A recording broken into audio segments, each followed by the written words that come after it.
Welcome to episode 188 of The Brainy Business, Understanding the Psychology of Why People Buy. Today's episode is a great conversation with Elina Halonen. Ready? Let's get started. You are listening to the Brainy Business Podcast, where we dig into the psychology of why people buy and help you incorporate behavioral economics into your business, making it more brain-friendly. Now here's your host, Melina Palmer. Hello, everyone. My name is Melina Palmer, and I want to welcome you to the Brainy Business Podcast. Today, I am very excited to introduce you to Elina Halonen, a behavioral insights strategist who has worked in the space for 15 years and co-founded a London-based insights consultancy working with global brands on branding, communications, and product and service development projects. Her company is called Square Peg Insight. She has expertise in behavioral analysis and design, consumer insights and market research, cultural understanding, desk research and trends, branding and market strategy, and more. Today on the show, we talk a little about the COM-B and MOVE models, as well as Elina pre-committing to us all that she is going to write a book called The Behavioural Blueprint. And we talk a lot about being accountable to goals and how to achieve book writing tactics and lots of good things in here. So do stay tuned for our conversation, especially if you have some goals that you are looking to commit to and stick to here this year and beyond. And so Elina has asked us all to hold her accountable to that. And you can use the links in the show notes to connect to her on Twitter and LinkedIn to help with that. Those links, as well as ways that you can connect with Elina and find past episodes and books and things related to what we talk about today, are all within the app you're listening to or at thebrainybusiness.com/188. Those already on the Brainy Business list got a direct link from me in the email you receive every Friday. Not on the list yet? Simply sign up for any freebie at thebrainybusiness.com and you'll be automatically added. The freebie for this episode is the first chapter of my award-winning book, What Your Customer Wants and Can't Tell You. And if you already have the book, in which case, thank you, you'll also be automatically added to the list when you get your copy of the free PDF companion workbook. Both are housed in our free behavioral economics community called the Be Thoughtful Revolution. There's a link to join that global community in those show notes as well. Now let's jump right in. Elina Halonen, welcome to the Brainy Business Podcast. Thank you very much. It's a pleasure to be here. I've been listening to your show for a while. So yay. Yeah, very exciting.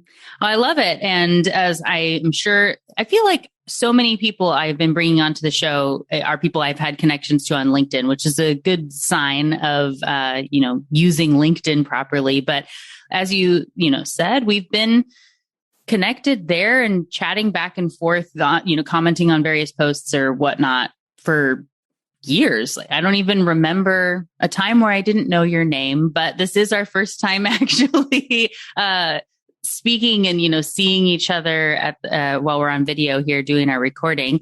And so would love for you to go ahead and tell, the listeners a little bit about you and your background and how you found yourself in this amazing world of behavioral science. Sure. So just to introduce myself, I tend to call myself a behavioral insights strategist.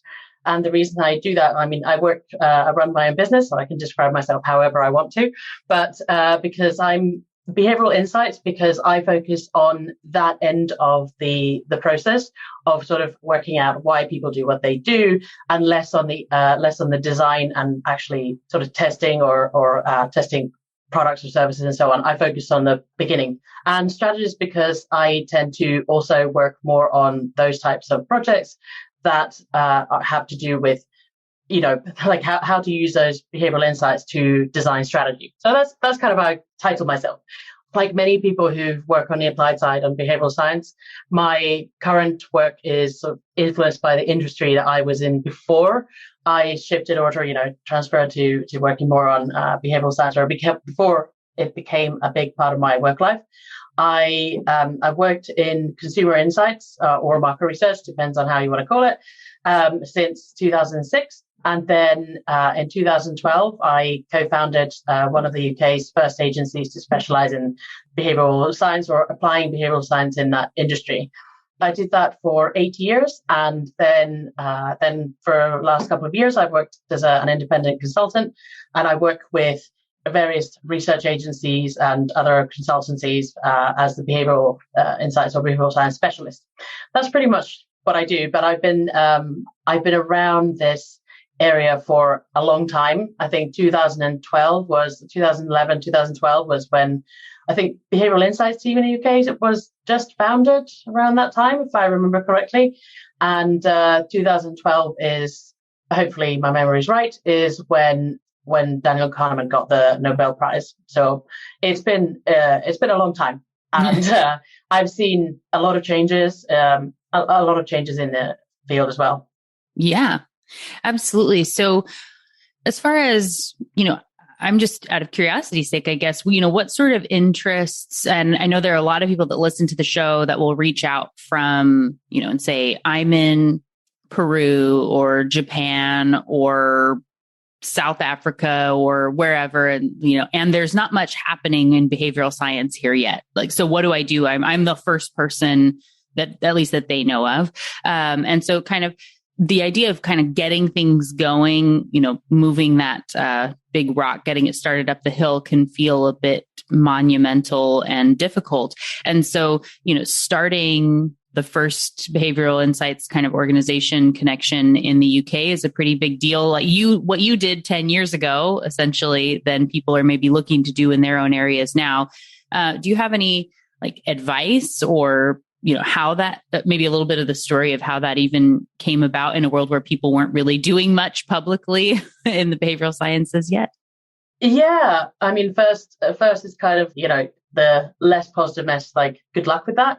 It's hard work. It is really hard work. It had its benefits, of course. There's, when you're one of the first doing it, there's less competition. Right. But at the same time, you lack the legitimacy that you get when more people come into the market. So then the whole profession feels more legitimate, and you can kind of, point to that, look, everyone else is doing this, and this is a real thing, and you should spend your money on this if you're selling those services. So there are, there's benefits to both. But I would say that back then it was a lot about, my work was a lot about educating the market. And what that meant was doing conference talks, submitting talk ideas to various industry conferences, depending on what it is that what your background is. Some people come from, let's say, banking or management consultancy. Find a niche where you can, build awareness and raise awareness for what you do. Some areas are easier than others. If the idea of bringing in psychology is infusing psychology into what you do is very, very novel, sometimes that is easier.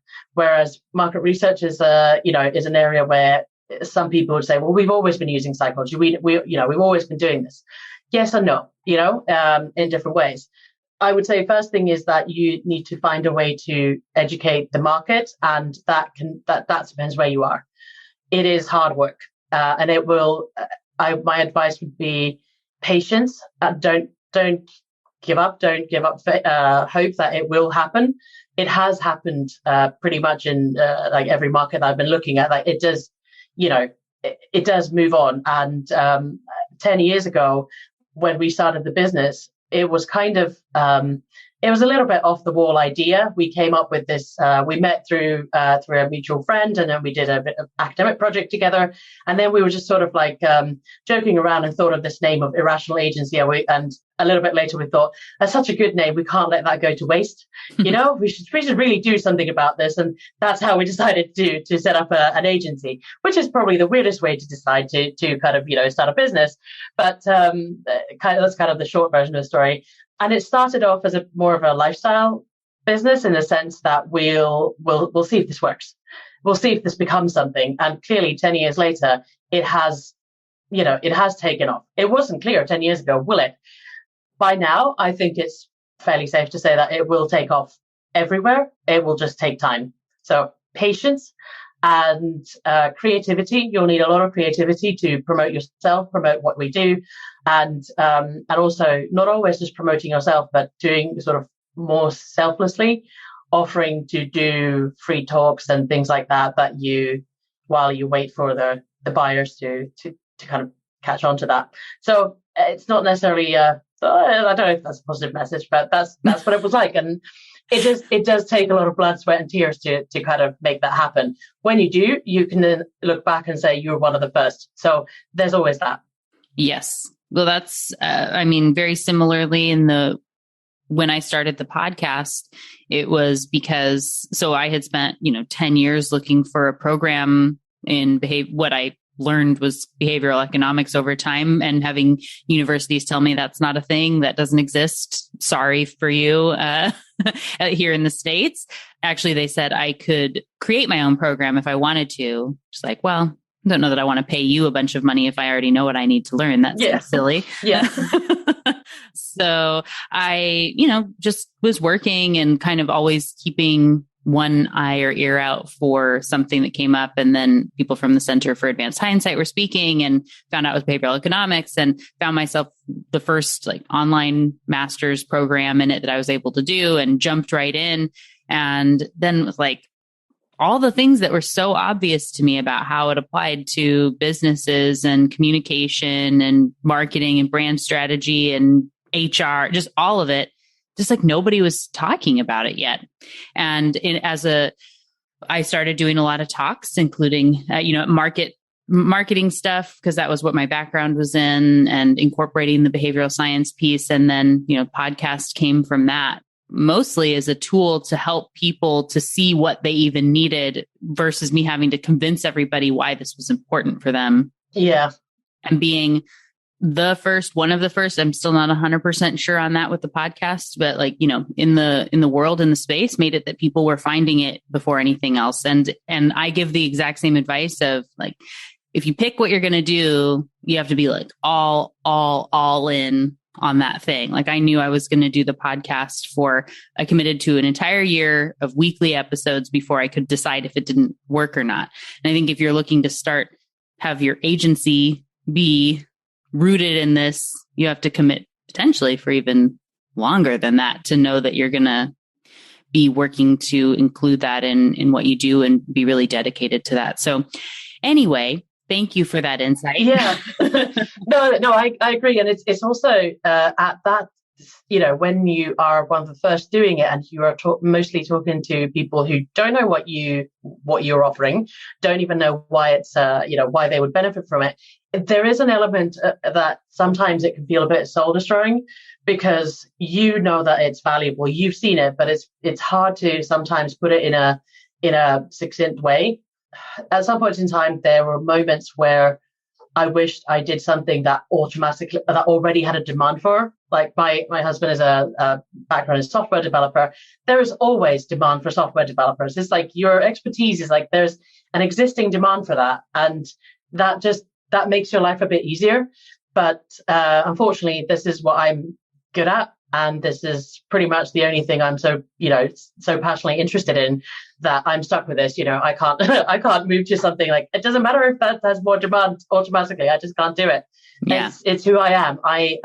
It's my profession, and it's also, I think about behavior pretty much 24/7. If I'm not thinking about human behavior, why people do what they do, I think about dogs and animals. I'm really interested in canine behavior and also other animals and so on. So it's just who I am.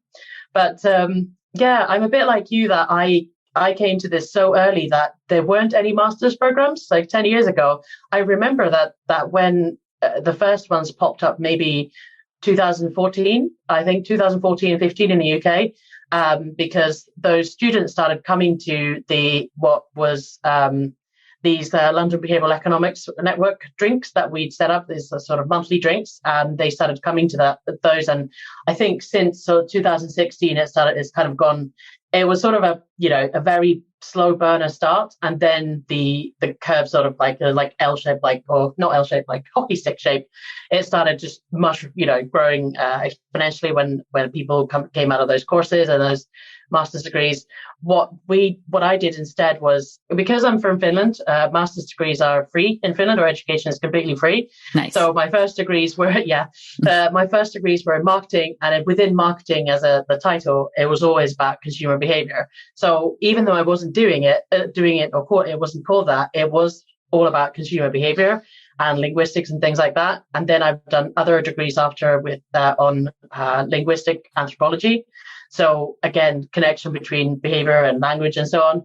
And I did a third master's in cross-cultural psychology. So I've kind of skirted around, but by the time those master's degrees appeared, I'd already learned all the things that they had in those masters. I needed something else.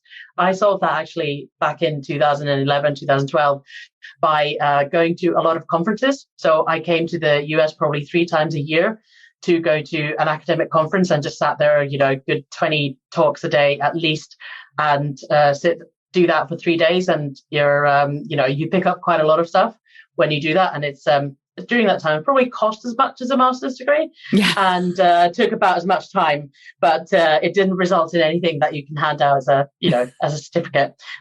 But I learned different things. Like I went for drinks and dinners and with lots of people who are now, they were then PhD students, and now they're assistant professors and professors. And I saw a lot of the behind the scenes of academia, behavioral science academia, which gave me a different perspective to people who sort of approached it from just the books. And that's that's the shop front.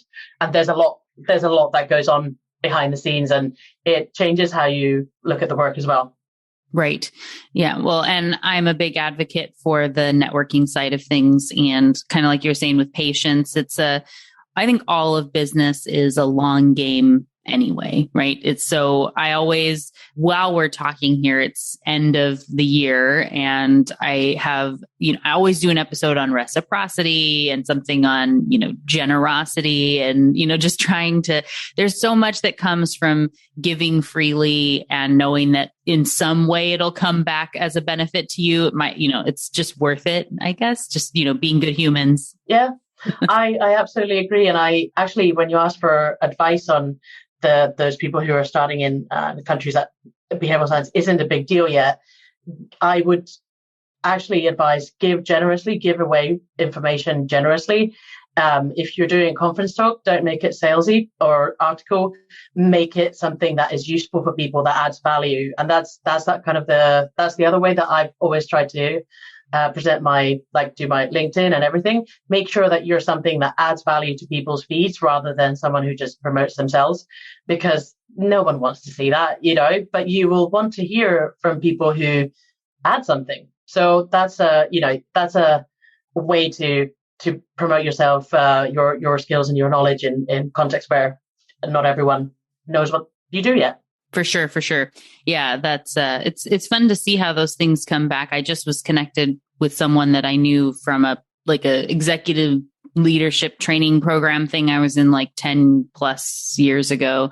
And guy from there that I sort of talked to, connected on LinkedIn, but then we reconnected, and something I had posted 2 or 3 years ago, he was saying how I don't remember him, he didn't comment on it on LinkedIn, but went and told everybody in his company it was something they wanted to work on, and it resulted in being recommended to come speak at a conference, and all these sorts of things that happened from something, Absolutely. So long ago.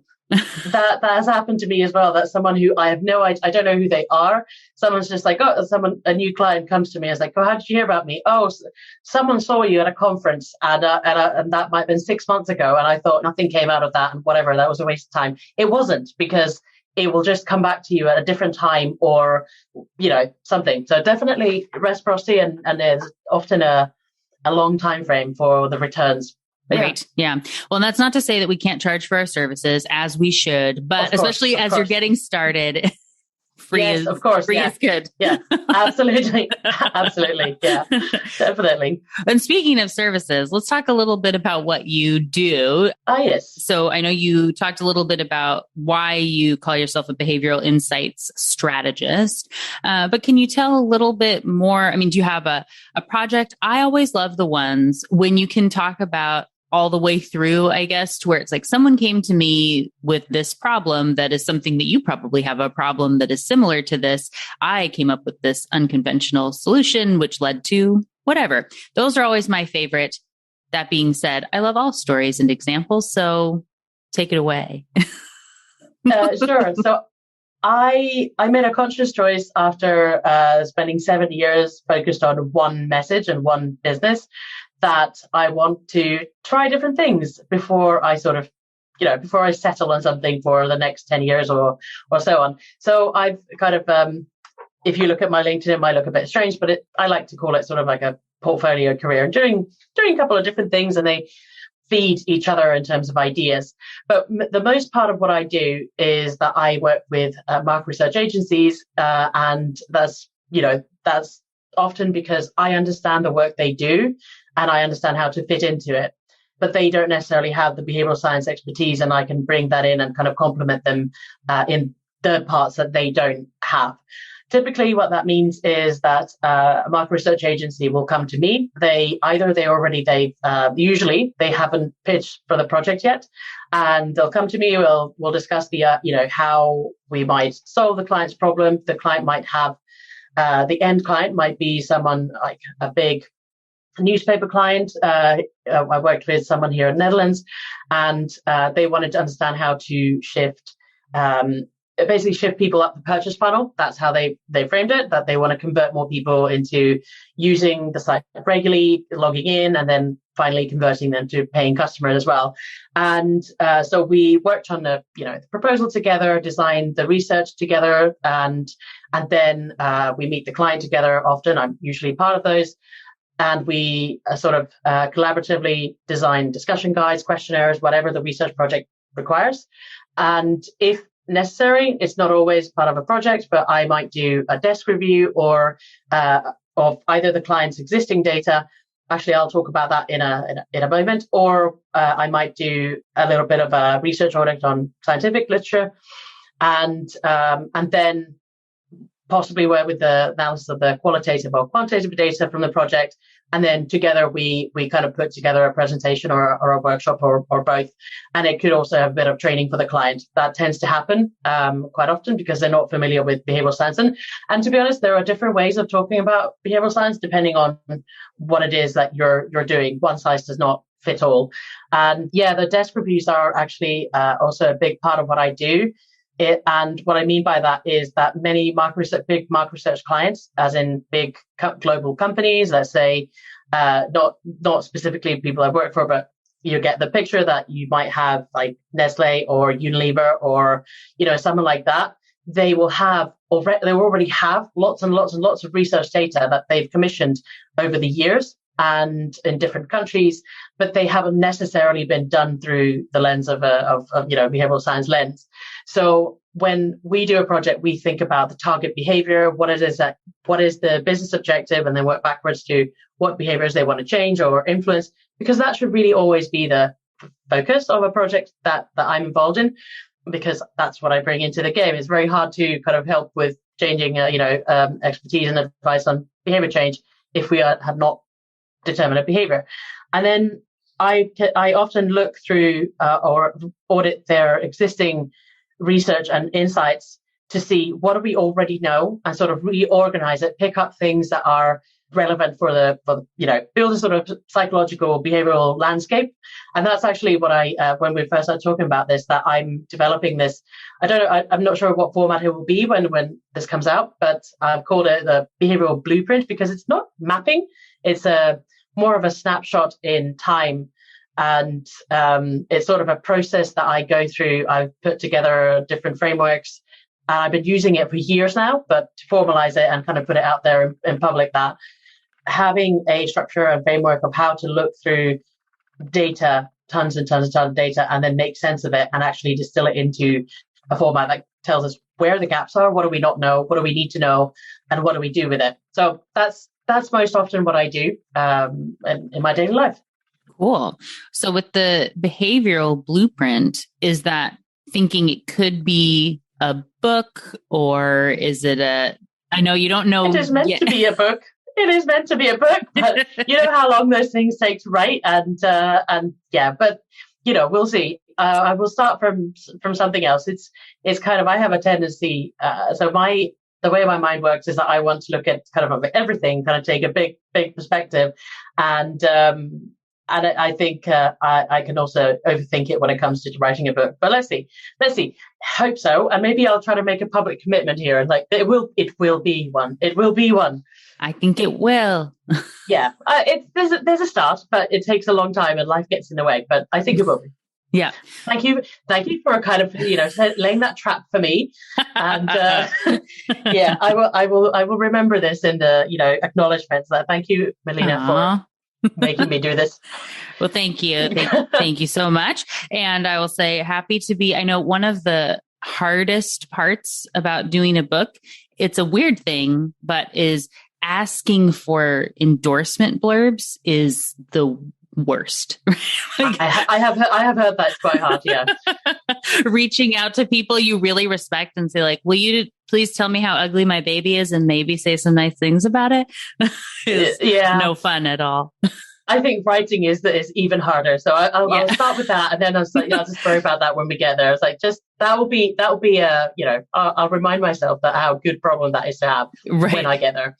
Well, I was just gonna say, I know that there are many people you could ask. Know that you've already whatever. I'm happy to do one for you because I'm sure it will be amazing. First one in the bag for when that comes. Excellent. So, and for the world in framing and thinking about things, it doesn't have to take a long time. I wrote the bulk of my first book in 2.5 months, that came out, and I'm working on the next one already. And I think I have a shorter timeline. So it is a terrifying thing, but you can do it. I think what's your secret? How do you, please don't say it's between 5 and 6 in the morning, because that's not going to happen. No, definitely, there's a reason I did that episode on survivorship bias. That's not a true, not everybody who gets up early is productive, and not everyone who sleeps in isn't, right?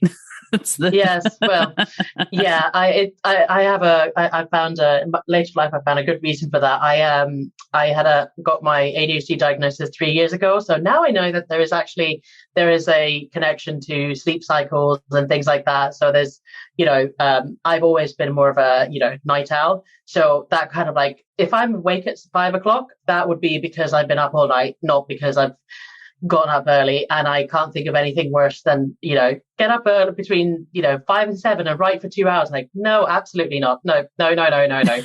That's not going to happen. So any other tips? How did you manage it in 2.5 months? I want to know.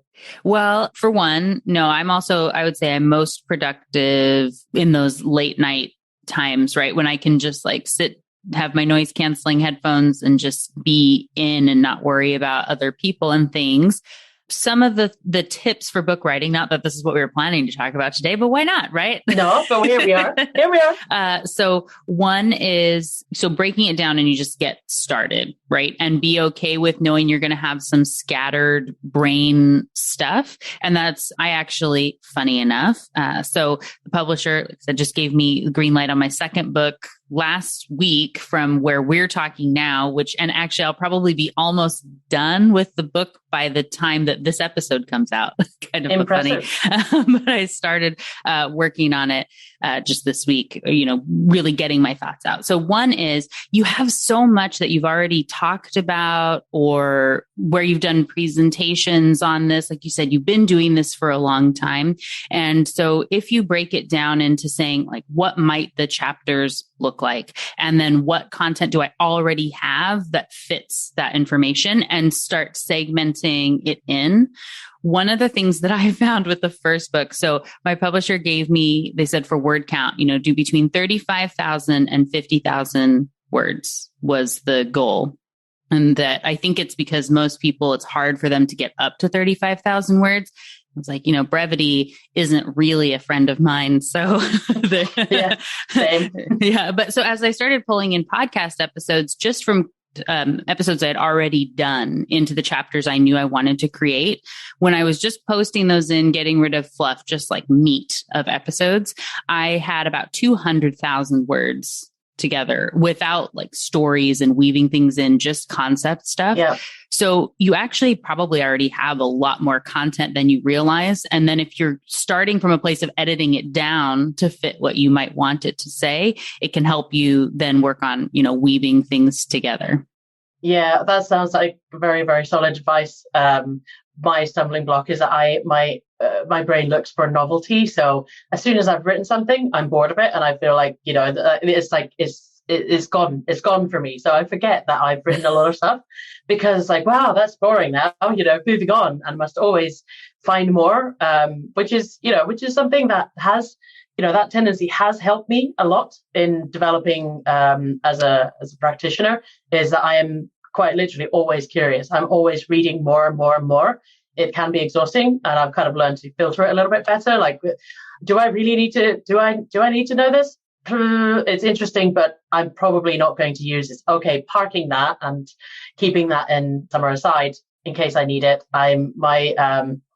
My alias is kind of like, or used to be like information magpie, because that's kind of what I am. My laptops and tablets are bursting with books and papers and everything. And it's like, I will read this one day. One day I will read this. I don't know what day that is, but one day I will definitely read this.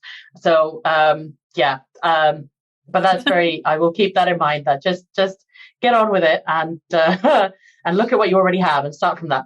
I will make a promise that I will have something to show you when the episode comes out. I don't know, maybe not the world, but I'll show you something. Yeah. Exciting. Well, I am looking forward to it. And, just doing one little thing a day is enough too, of like grabbing one article to place somewhere that you wrote, or, something can help get those goals.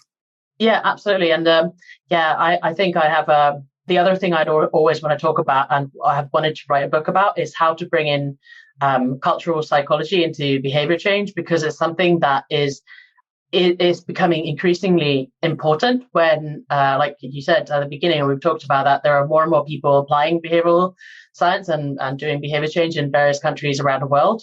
Yet 95% of the insights that we're basing all this on are from weird countries, and most of it is from the US, which is not a problem in itself, but it's not necessarily representative, and we don't necessarily always know what is and what isn't. So I have had some thoughts on that, but that's a very nebulous topic that can easily sprawl. So maybe that'll be the book too. Like, let's start with the one that I have more material for already. Yeah. Well, with that, I guess, so we can go one of two ways. We have choose your own adventure of the episode here. Excellent. So one would be, if you want to tell a little bit of what are some of the things in your behavioral blueprint, like the couple like main things people should know that they should always do, or that you would keep in mind when you're working on projects. A couple of those ideas could be one. The other direction would be, if you have a great story of, a study or research that you've done from a client or something that you want to share about, which I know they're sort of getting to the same place, but I feel like they come from different approaches. So whatever's most appealing to you. I think I'll go with the first one, partly because it does apply to a lot of the things I do, and the other one is because I'm terrible with anecdotes. So I start a story and I forget where I'm going, and there's some details, and so I will go with the more theoretical one. That's probably easier.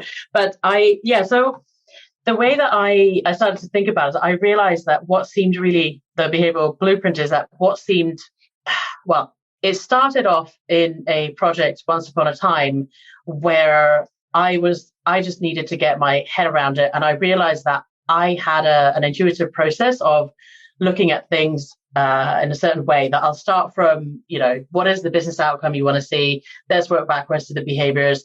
And then in a logical order, start thinking about the barriers to that behavior, what might be standing in the way, but also things like characterize a behavior. Like, it's often that stage is missing, and I hadn't realized quite how often until I started thinking about it. That is a behavior. Is it size up your challenge is kind of probably the first chapter that in the book is like, you need, before you start approaching the behavioral change challenge, you need to size it up. and understand, is this a one-off or a continuous behavior? Is it simple or complex? Because one-off behaviors are easier to change than complex behaviors that require multiple steps. If you have simple ones, let's say, converting someone to a purchase, that's relatively simple. And then, sign up process can be complex or something else. Or one-off behaviors are obviously easier. Continuous behaviors, when you don't have control of the environment, totally different. Yet that is something we don't often talk about when we talk about case studies and talk about behavior change. So that's kind of, that's always my first step, is like, what is our, what's the situation? What are we up against here? And then assess what the difficulty of the challenge is.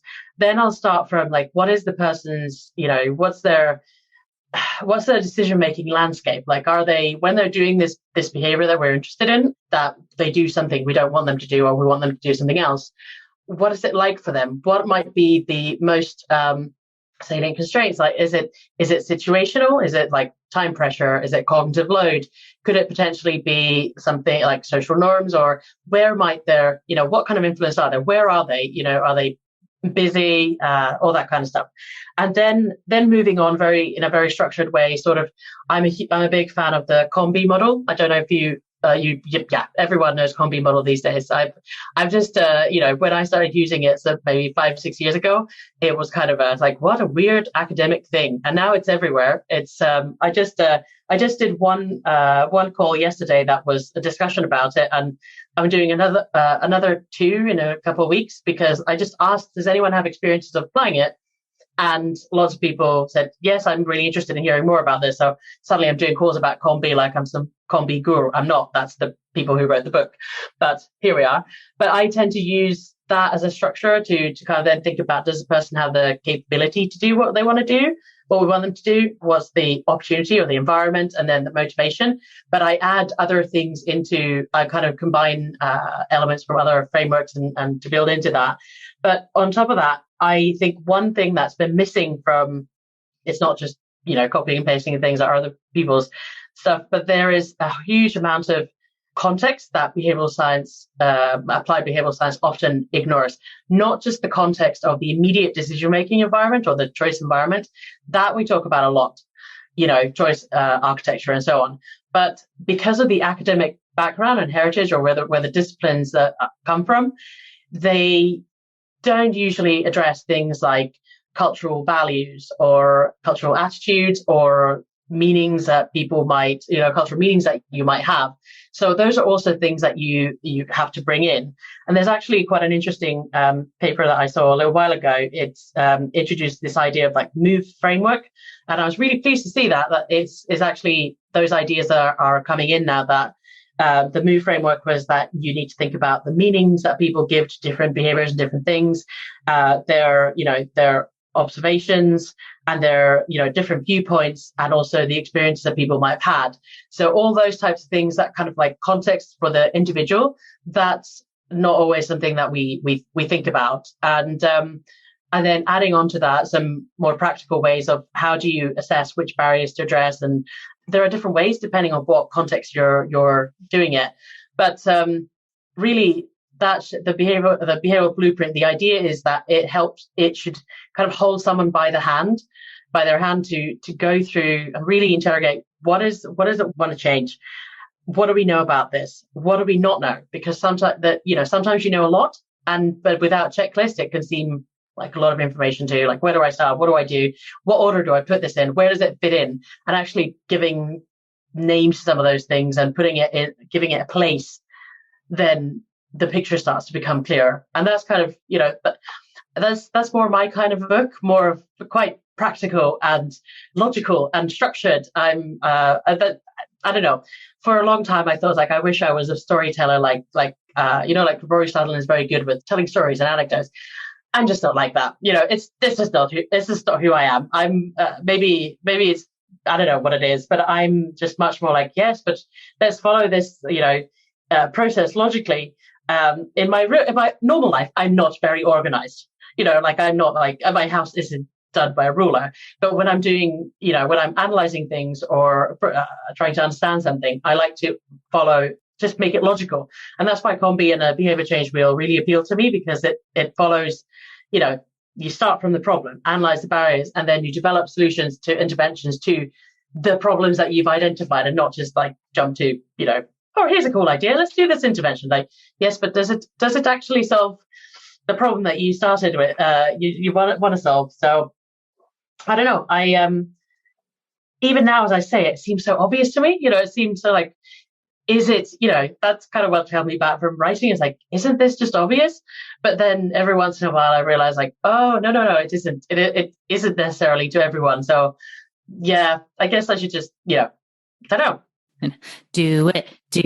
Yeah. It's just it's so natural for me to do it. And I would do it without, even without the, writing it out formally. But I realized when I was working with other people and other agencies that it did come to them, it was not natural to them to think that way. So that's how I started creating, formalizing it and realizing, oh, actually there is a lot more that, is underneath this. So yeah, that's pretty much, I don't know where I was going with that. I forgot your question now. We're kind of past. Yeah.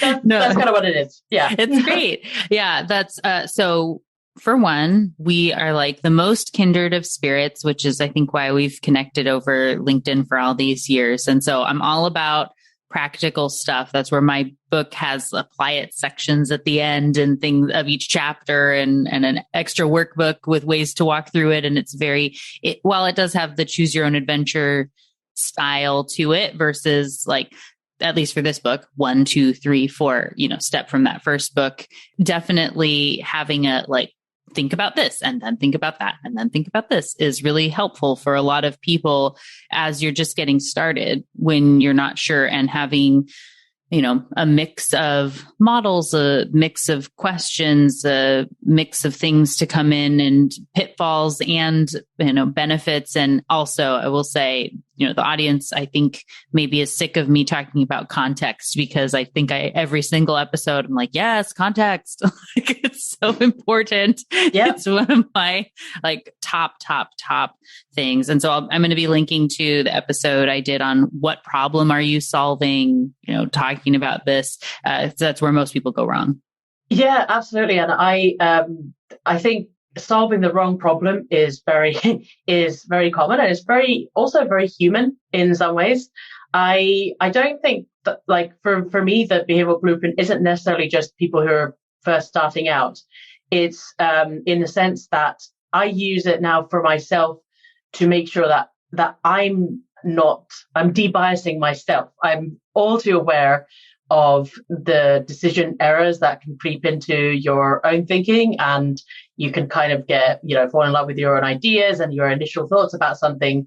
So that's, because I know that, and I talked about that for years in my previous role. I talked about that to clients and so on, and how to debias, yourself as a researcher and so on. So it's something that is it's very important to me that I'm always trying to hold myself to a really high standard in that, and kind of interrogate my ideas and like, is that just confirmation bias? Am I just persuading myself about this? And I'm actually quite it's probably sometimes quite annoying, because I don't, I'm quite hard on myself in those types of things.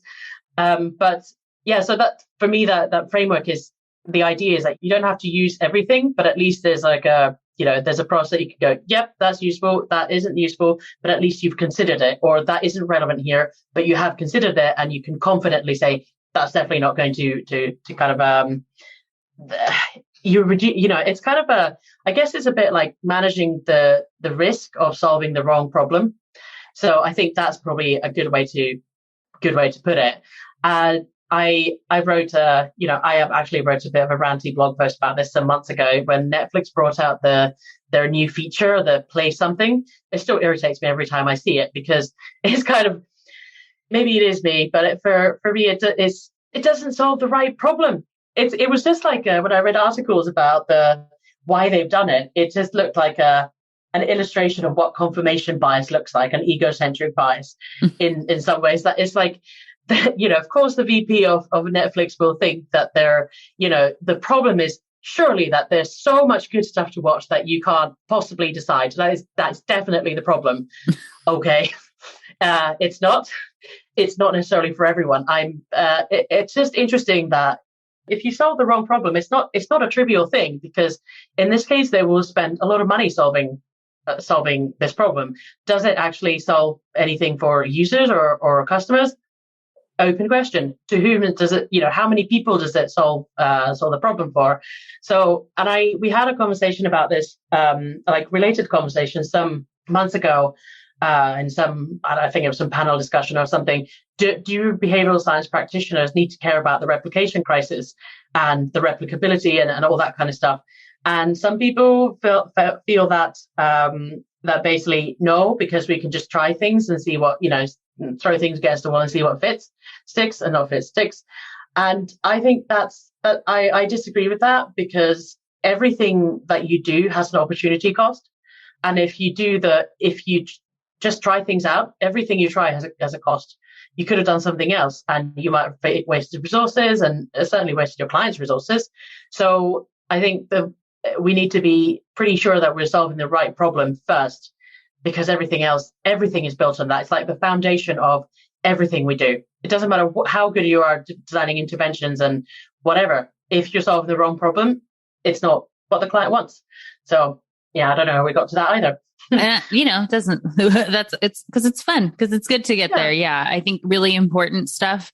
And I haven't talked much about the replication crisis here on the show, and, thoughts on that.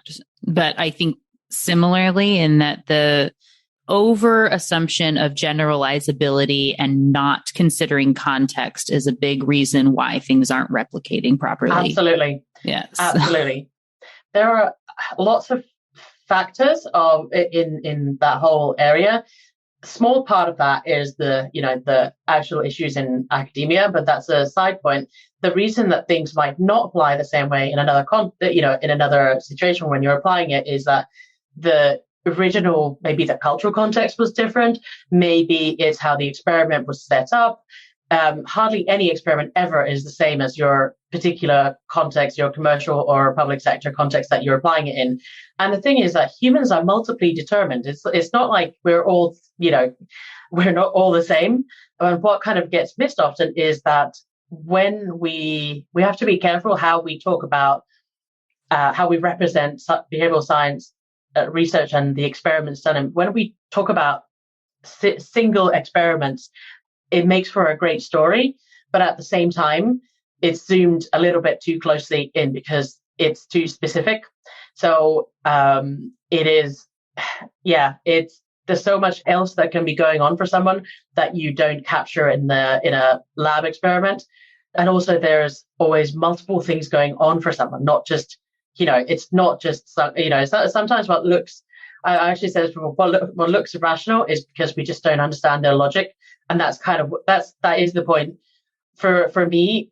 Using behavioral sciences to empathize with the person whose behavior we're trying to change. Do not judge them. I mean, hardly most people would think to say that they're judging it, but when we say that something is irrational, we are judging it.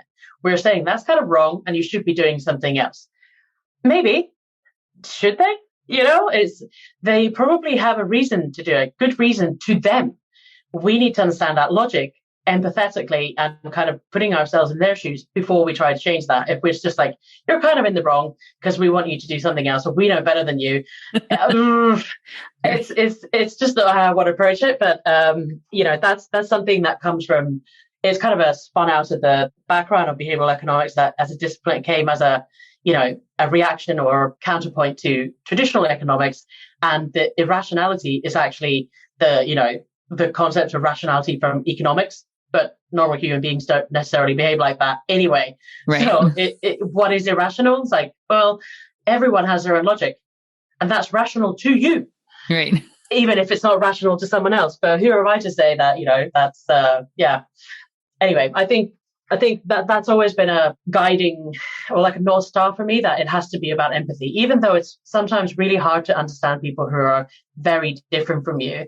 I think having worked as a market researcher and interviewed lots of different types of people, you never know what what project will bring to you.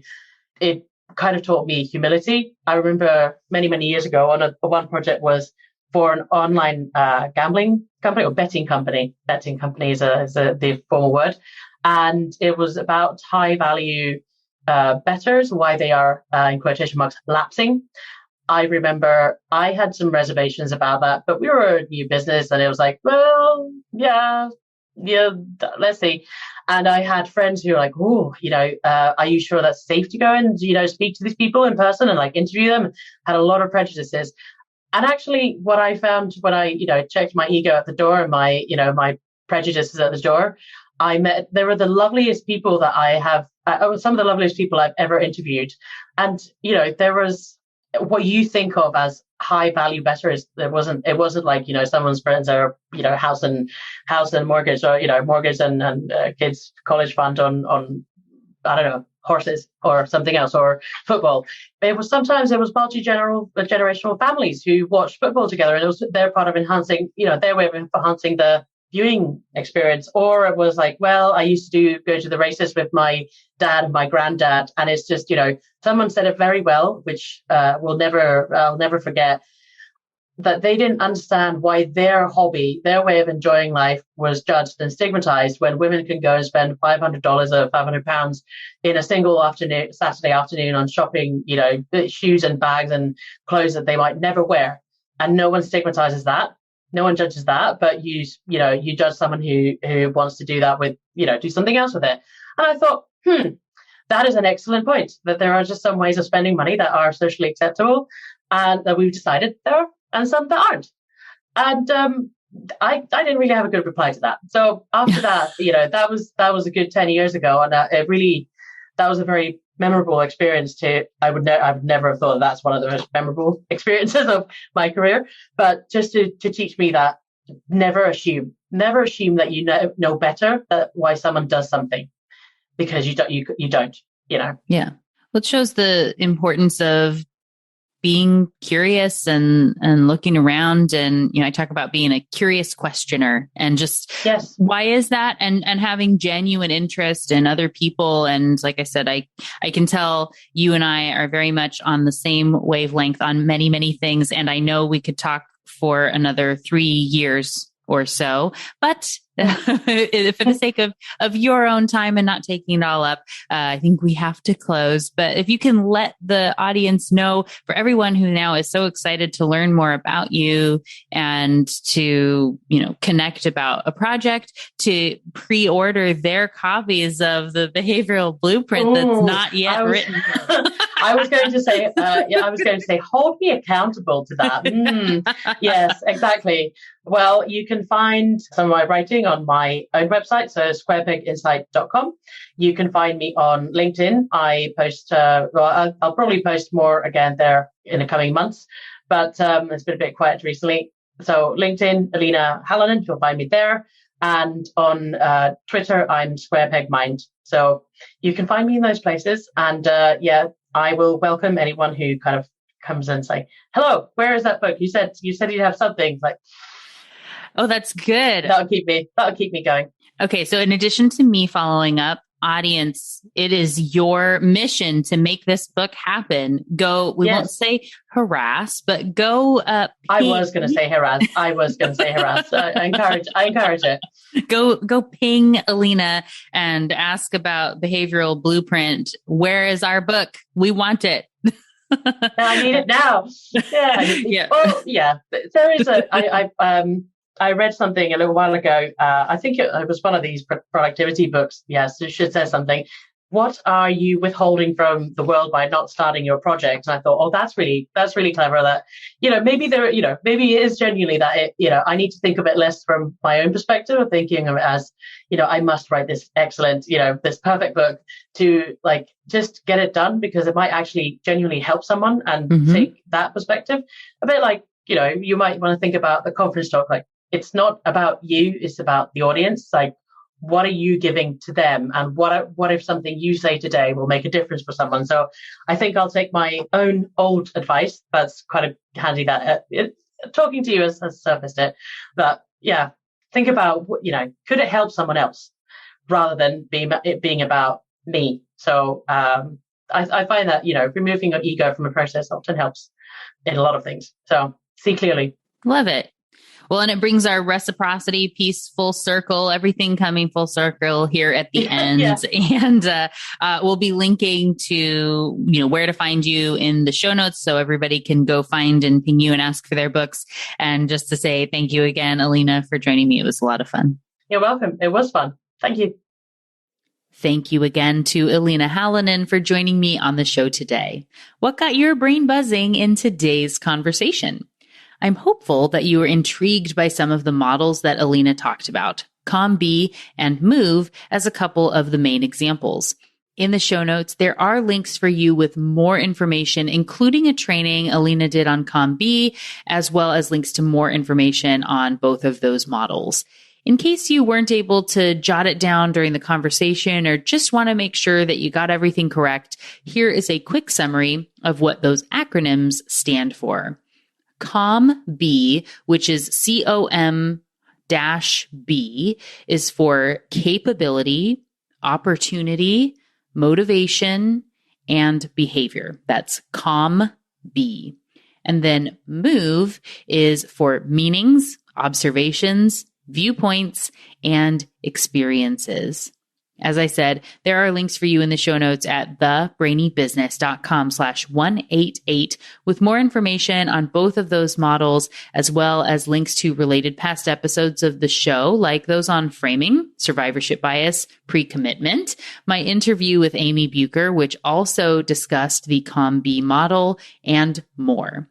You'll also find links to related books and ways to contact Elina in those show notes, including her Twitter, where you can reach out to ask how the Behavioral Blueprint book is going. She is Square Peg Mind on Twitter. And be sure to tag me as well. I'm the Brainy Biz, B-I-Z, so we can all be part of that conversation. And if you enjoy the experience I've provided here for you, will you share about it? That could mean leaving a rating and review on Apple Podcasts or wherever else you listen, sharing this episode or any other with a friend who you think would find value in the insights, or even hitting that subscribe button if you haven't already. Thank you so much in advance. I appreciate it, and you. Thank you again to Elina Halonen for joining me on the show today. It was a delight to chat with and learn from you. Next week, Yale's Dr. Zoe Chance is here sharing about her new book, Influence is Your Superpower. It's going to be a lot of fun. You won't want to miss it. Until then, thanks again for listening and learning with me. And remember to be thoughtful. Thank you for listening to the Brainy Business Podcast. Melina offers virtual strategy sessions, workshops, and other services to help businesses be more brain-friendly. For more free resources, visit thebrainybusiness.com.